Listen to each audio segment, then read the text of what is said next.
again. This is Roman from Berlin University of the Arts Typography Lab. With this little podcast, we are trying to address fundamental questions on typography and the technical solutions to tackle these problems. This time, it's all about GREP, or Global Regular Expression Print, as you might say. I'm using Adobe InDesign. Think of a document such as a book, magazine, and the text is littered with numbers or digits. I work as a graphic designer at the German Institute of Economic Research, so you can imagine that the texts I deal with every day are full of digits. Now, what you could do to make the digits fit better to the text and not stick out optically so much would be to change the settings for these digits in the paragraph format, such as I could change the open type parameters for the digits, such as proportional old style figures. That would change the whole appearance, and I think you know that already.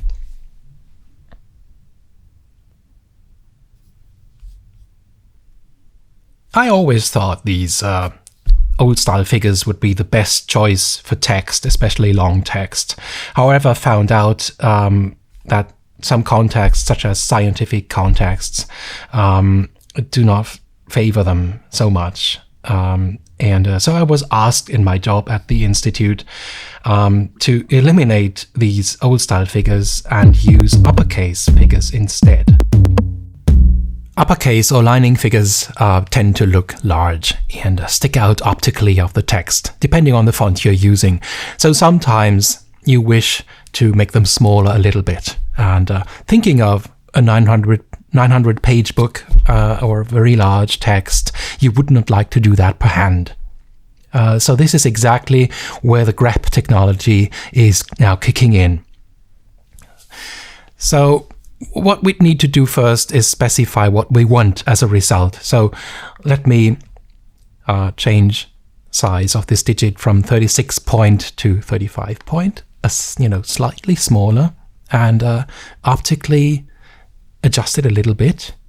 And what we could do as well is to change the kerning from metrical to optical, which, depending on the font again, can improve the aesthetic quality of these digits, but that's a question of the font you're using.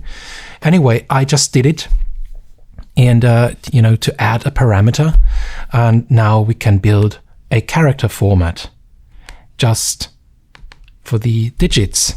Let's call it digits. Okay, so these parameters I just set are now saved in the character format. Let me just switch back to 0 and not use any character formats yet in order to better display. So nothing has changed, of course. Now we need to find a way to make the GREP engine look for all instances of digits in the whole text or in the whole document, and then apply the character format to these instances automatically. And we will find this option embedded in the paragraph style. I prepared a style called text. It could be any one. Double-click on the paragraph format and you will find the options. And here, in this list, quite at the bottom, you will find the GREP style option.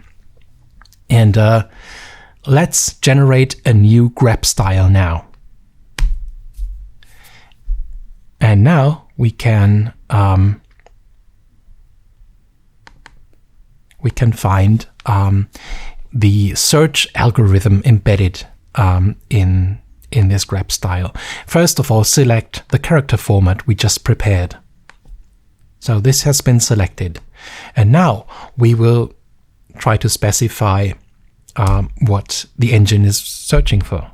And I will find it. I will find many options here, very useful stuff, and we could talk for hours and hours about all these all these beautiful possibilities, but I will just select the one we need now.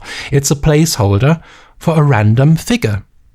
So it will make, the GREP engine search for all instances of figures or numerals in the whole text.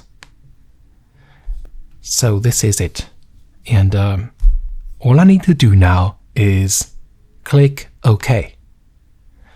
And we'll see whether it worked. Look, as you can see slightly in the details, the size of the digits has been reduced to 35 point. Compared to before, they don't stick out optically so much and fit better together.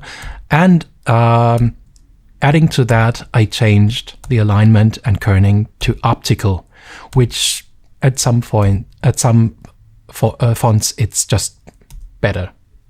Sometimes it isn't, sometimes it is, depending on the font.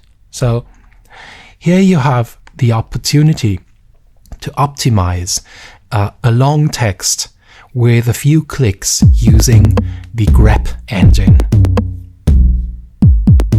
Just like with digits, scientific texts also contain lots and lots of abbreviations, normally written in uppercase letters, also optically sticking out of the rest and, dominating over the text a little bit optically.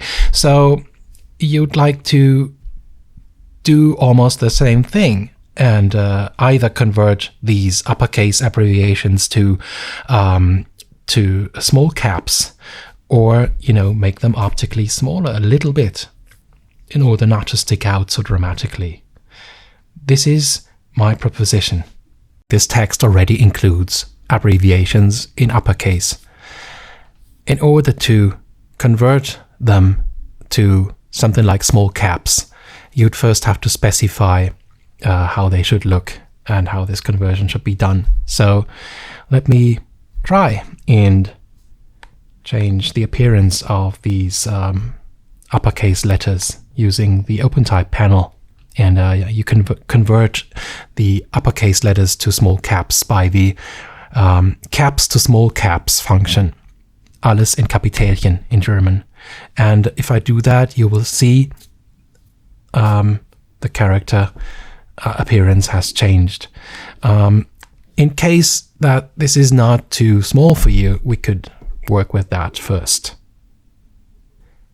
The idea is now not to search for all instances of uppercase letters and then, convert them, because some of them have to be the way they are, and only in case of abbreviations they need to be changed. So the whole search has to be modified. What we need in this case is a combination of different parameters in a search tag, including position marks, such as the start of a word. Let's select that. Then the placeholder for all uppercase letters. Then, to add on that, the repetition of these characters, such as one or many times. And therefore I can select strings of uppercase letters. And ending the tag is also important with the word border, or it could be the end of a word as well. I'll choose word border and see what happens if I try to look. And now you see all instances of many uppercase letters together that form a word are selected. Okay? And I need exactly this tag for another GREP style embedded in the paragraph format I use. So double clicking again on the paragraph format, I can add a new GREP style, adding to the other one. So there could be numerous GREP styles together. So let me select the format I prepared. I call it abbreviations, and it's the small caps. And then I need to copy and paste the string of parameters for the search and only click OK. And you see all instances of uppercase letters coming together as abbreviations are now cared for and appear as small caps.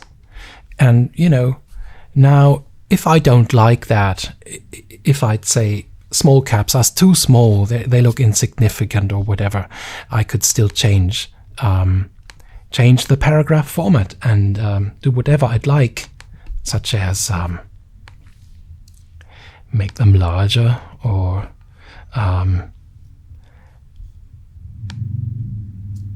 just change the whole thing and make them smaller a little bit and see what happens. So I can now easily check out as to how far I could go in order not to make the letters look too weak or too light in comparison to the rest of the text. So these are the options I can still change. And no matter using small caps or reducing the size of caps, no matter what you'd like to choose, there's no problem with the proper GREP style. It will work for 900 pages and all the instances will be automatically changed, and that makes a difference. So thanks for watching again, and don't forget to bookmark or subscribe to this channel to receive more news on typography and its details thanks to GREP. You will hear more about GREP in later issues of this podcast. So thanks for watching. See you again next time.